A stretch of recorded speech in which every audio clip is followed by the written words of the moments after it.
Hi there, welcome back to Haunting Vales. Tonight's mystery begins in a garden that should have been peaceful, but something was not right. A garden filled with flowers, fountains, and machines that ticked and whirred like tiny hearts. No gardener could explain them. No visitor could touch them without fear.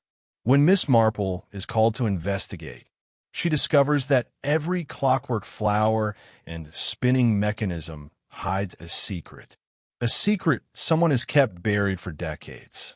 Because in this garden, beauty masks something far darker, and the smallest gear can turn a life toward death. Before we step into the mystery of the ticking garden, don't forget to subscribe for more chilling Miss Marple stories. Chapter 1. Whispers of the Clockwork Garden. Miss Jane Marple paused at the wrought iron gate, her eyes scanning the garden beyond. Moonlight draped the hedges and mechanical flowers in pale silver, giving them an almost lifelike glow. For decades, the Clockwork Garden had been a marvel of the village of St. Aldwyn's, a place of intricate beauty and quiet ingenuity. Every brass bloom and delicate gear had been crafted by Edwin Hargreaves, a man whose patience had shaped each inch of the garden. Now it was the scene of his death. The first step inside the garden carried an unspoken weight. The paths, though perfectly laid, seemed to press in on Miss Marple and the boy walking behind her, Thomas Reed. He had been the first to find Edwin Hargreaves, and the memory of that night left him uneasy. Miss Marple's gaze fell upon the center clearing. The spot where Edwin Hargreaves had collapsed still bore a faint impression in the grass, untouched by the passage of time. There were no signs of struggle, no blood, nothing that could explain the horror frozen on his face in those final moments. She bent down, examining the soil. A subtle dark stain marked a single blade of grass. Oil. Clock oil. Miss Marple straightened. "This does not happen naturally," she said softly. "Someone has been maintaining the mechanisms." After his death, Thomas shivered. "But the garden is meant to run on its own." "Not without guidance," she replied. "Even the most elaborate machines demand attention." They moved along the winding paths, each flower and brass bird seemingly observing their passage. Every movement, perfectly orchestrated, revealed the care of someone who knew the garden's secret. The night of Edwin Hargreaves' death had been quiet. The man had lived a life of solitude, tending to his garden more than to people. Only 3 individuals held the keys to the property: Clara Hargreaves, his niece, Samuel Grimes, the caretaker, and Harold Pike, the investor who had funded much of the garden's expansion. Each had reason to wish the master of the garden gone. Each had opportunity. Miss Marple began with Clara. Clara Hargreaves' home was a narrow house filled with stacks of books and sketches.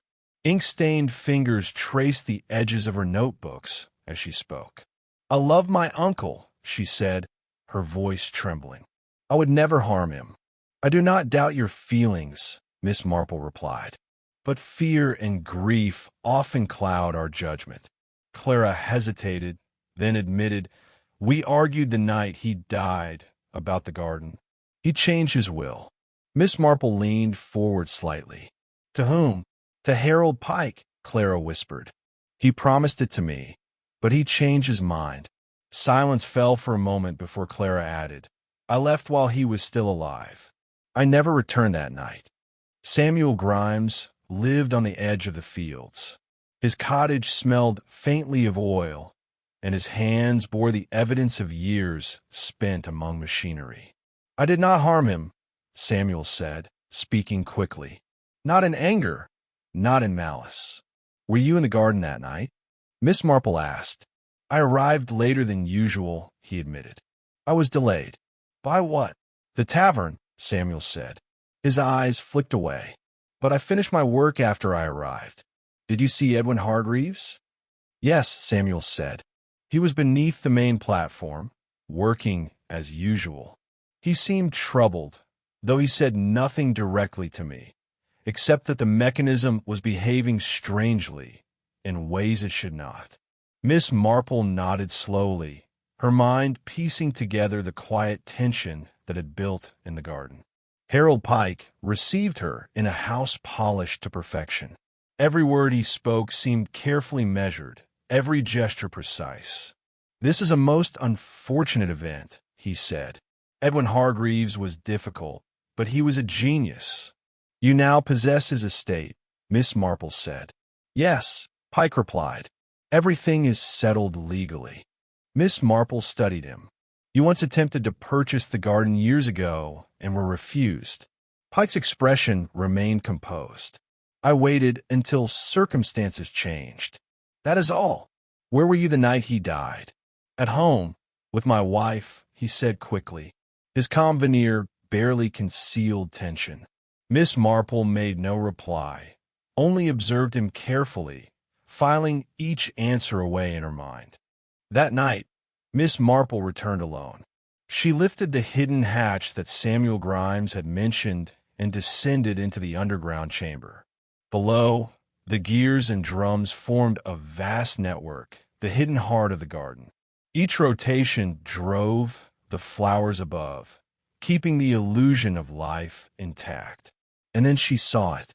A second control lever, unfamiliar, clean, and recently used. Her hand brushed it. It was warm. She turned her eyes upward to the platform above. As the mechanism moved, a hidden compartment opened. Inside rested a small glass vial. Empty. Poison. Miss Marple stared. No wound, no struggle, no mark of violence. Yet murder had come in the quietest of forms. A faint movement above the garden caught her attention. She was not alone. Someone else knew the secret she had uncovered. The Clockwork Garden had more whispers than blooms, and someone was listening. Chapter 2: Shadows Within the Clockwork Garden. The morning after her exploration of the hidden chamber, Miss Marple felt a chill that had nothing to do with the autumn air. The village seemed unchanged. Children played along the cobbled streets, and the baker's shop smelled of fresh bread. But beneath this ordinary calm, the threads of the Clockwork Garden wound tighter around her mind. Someone had been tending the machines after Edwin Hargreaves' death, and that someone was determined to conceal the truth. Miss Marple decided to revisit the scene of the crime. The garden, she realized, was more than a collection of brass flowers and rotating birds. It was a maze of secrets. Every hedge, every mechanism could conceal evidence, or perhaps even a trap. She walked the paths slowly, noting the subtle differences between the movements of the flowers this morning and what she remembered from the night before. One particular brass bloom tilted slightly more than the others, revealing a faint scuff on the platform beneath it. She knelt and touched the mark. It had been made recently. Someone had returned here. First, she decided to speak again with Samuel Grimes. The caretaker had been evasive, but Miss Marple had learned long ago that hesitation often carried the weight of truth. Samuel admitted that he had gone to the tavern that night, but he had been watched by no one. He insisted he arrived late to the garden, yet the mark she had seen suggested that someone had been in the central chamber after his supposed arrival. Perhaps it was Harold Pike, Thomas Reed suggested, trying to sound helpful. Miss Marple shook her head. Or perhaps it was someone else entirely. We must not allow our assumptions to blind us. Samuel fidgeted with his sleeves, revealing faint oil stains beneath his nails. Miss Marple's eyes sharpened. "You know more than you admit," she said quietly. "And the oil indicates hands-on work. Someone has been adjusting the mechanisms themselves." He avoided her gaze. "I do not know what you mean." "You do," she replied. "And soon, so will the authorities." Her next visit was to Clara Hargreaves. The young woman's despair had deepened into a quiet resignation, her hands trembling slightly as she sketched in her notebook. "Clara," Miss Marple began, We must consider all possibilities. Your uncle's death was no accident, and the garden is not merely machinery. It is an instrument of observation, control, and perhaps coercion. Clara looked up sharply. What are you suggesting? Only that whoever has manipulated the garden since Edwin's death may have motives far beyond simple inheritance. Clara hesitated. You mean Harold Pike? Perhaps, Miss Marple said, choosing her words carefully. Or perhaps someone closer. Someone you trust. The girl shook her head. I cannot imagine it. It must be Harold. Miss Marple studied her expression. There was more behind those eyes than Clara realized. Fear, certainly, but also a sense of helplessness. The garden had claimed more than Edwin Hargreaves. It had ensnared everyone who touched it. Miss Marple returned to the garden that evening, alone, determined to map its hidden paths. The metal birds turned their heads as if curious, and the brass flowers shifted with an uncanny awareness. Her eyes were drawn to a small alcove, obscured by ivy and the shadow of an old stone wall. She knelt and traced the outline of a hatch, barely noticeable beneath the leaves. It led to a narrow tunnel connecting the central chamber to a point near the garden's edge. A second entrance. Someone had built this for secret access, and it was not Edwin Hargreaves. She realized then that the garden itself had become a stage for a silent war. Every movement, every hidden lever, was part of a plan that only its architect or a careful imitator could understand. Miss Marple's mind turned over each suspect. Clara had motive, but her access was limited, and she lacked the technical skill. Samuel had knowledge, but he insisted on honesty, and his habits were easily traced. Harold Pike had ambition, but he had not demonstrated the finesse required to manipulate the hidden mechanisms. Yet someone had done it, someone who had understood the inner workings as intimately as Edwin himself. Late that night, Miss Marple heard the faintest movement from the far side of the garden. The shadows stretched long across the pathways, shifting with the moonlight. She followed them silently, careful not to disturb the mechanical flowers that had been so meticulously adjusted. Through a gap in the hedges, she saw a figure crouched near the central clearing, examining the platform. The figure's movements were deliberate, precise, almost reverent. Miss Marple crouched behind a bush, watching. The figure was familiar. Clara. Her niece's hands moved over the mechanisms, oiling joints and adjusting levers with surprising skill. Miss Marple's mind raced. Had she underestimated the girl? Or was Clara acting under someone else's instructions? Clara paused, her gaze lifting to the sky as if sensing Miss Marple's presence. But she did not speak. Instead, she carefully replaced the levers and vanished into the shadows before she could be observed more closely. Miss Marple's thoughts turned over possibilities. Clara's skill had been hidden, but not secret. Perhaps years of observation under her uncle's tutelage had provided her with the knowledge to control the garden herself. But why? Was it ambition? Fear? Revenge? The following day, Miss Marple confronted Clara directly. "You were in the garden last night," she said. "I saw you." Clara's eyes widened. I only wanted to protect it, to preserve my uncle's work. By tampering with the mechanisms? Miss Marple asked. Yes, Clara admitted. I could not let Harold Pike take it. Not after he forced my uncle to change his will. Miss Marple considered this. Clara had motive, yes, but there was more to the story. More subtlety, more manipulation. The garden itself had become a weapon, a lure, a tool for controlling outcomes. You must understand, Clara, Miss Marple said. Playing with the mechanisms could have consequences far beyond what you intend. Someone has already used them to kill. Clara's lips trembled. I know, she whispered. That is why I try to protect it, to prevent more tragedy. Miss Marple returned to the central chamber one last time before calling the authorities. She examined every lever, every gear, and every hidden compartment. The vial of poison had vanished. Whoever had placed it there knew she would find it. The truth became clearer. The garden was no longer merely a mechanical marvel. It was a puzzle designed to ensnare the curious, punish the greedy, and protect the guilty. As she studied the machinery, Miss Marple realized the danger was far from over. Someone was still active, still moving within the garden, still capable of lethal precision. She would need to act carefully. The next moves would determine whether the murderer revealed themselves or whether the Clockwork Garden would claim yet another victim. By the time the village slept, Miss Marple had a plan.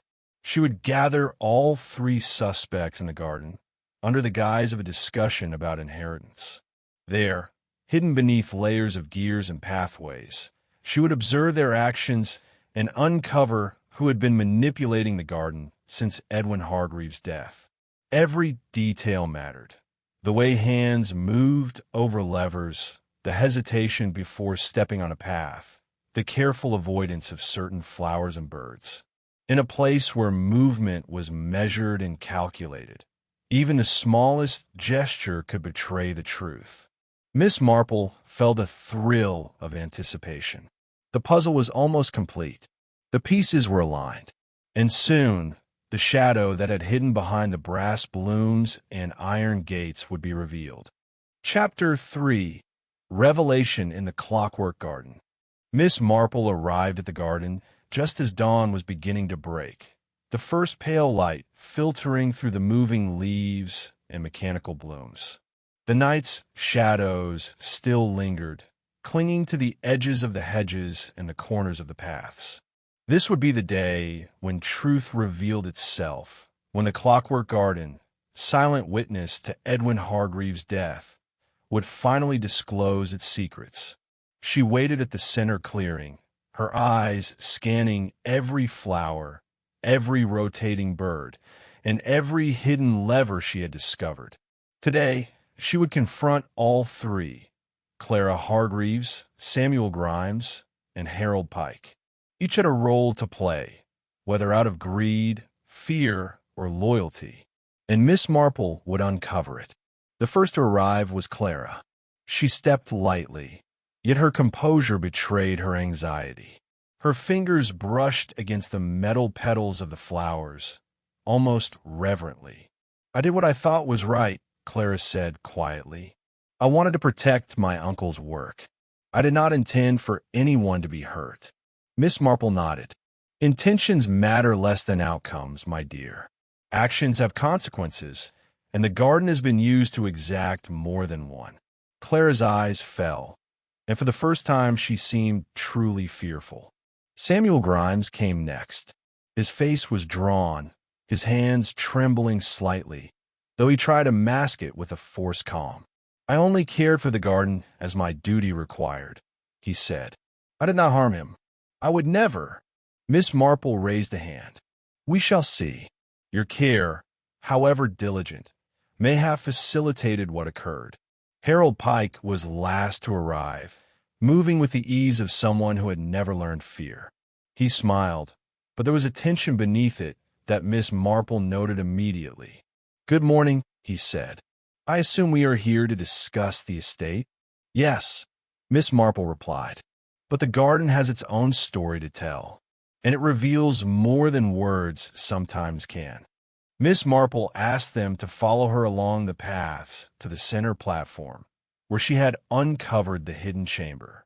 She observed every gesture, every glance, every hesitation. The garden seemed to respond to their movements, its gears shifting with uncanny precision, as though it were alive and aware of the truth. Clara's hands lingered over certain levers, adjusting them without necessity, as if trying to maintain control. Samuel's eyes darted to the hidden entrances, measuring, calculating, worried that he might be caught. Harold Pike walked carefully, observing the garden as though he expected a trap, but he showed no fear. Miss Marple's sharp eyes caught the smallest detail, a subtle smudge of oil on the heel of Pike's shoe. Not his own, she realized. Someone else had used it recently. A trace left intentionally or by accident, but it would guide her to the truth. With deliberate calm, Miss Marple spoke. Edwin Hargreaves' death was no accident. Poison was placed within the garden's mechanisms, designed to be delivered quietly, without witnesses. And someone among you understood the system well enough to enact it.